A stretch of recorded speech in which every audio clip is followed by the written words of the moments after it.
Aktyvusis ir pasyvusis žodynas. Kas tai?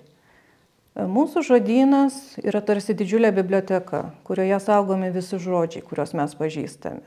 Tačiau, kaip suprantame, bibliotekoje visų knygų neperskaitysime, taip ir žodžius visus esančius mūsų sistemoje nepavartosime. Taigi turime kalbėti apie aktyvųjį ir pasyvųjį žodyną. Aktyvusis žodynas tai toks žodžių rinkinys, kurį mes vartojame kasdienėje kalboje. Tai gali būti šie žodžiai susiję su šeima, draugais, darbu, mokykla, maistu ir kiti.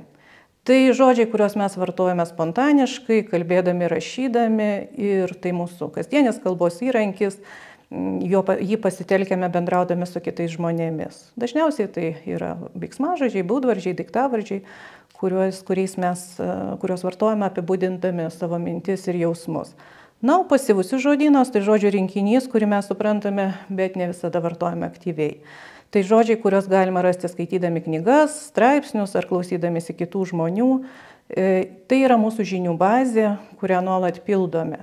Na ir tai galėtų būti specialūs terminai, mažai vartojami žodžiai, užsienio kalbos žodžiai ar kalbų žodžiai, kurių reikšmę suprantame, bet kasdienėje kalboje nevartojame.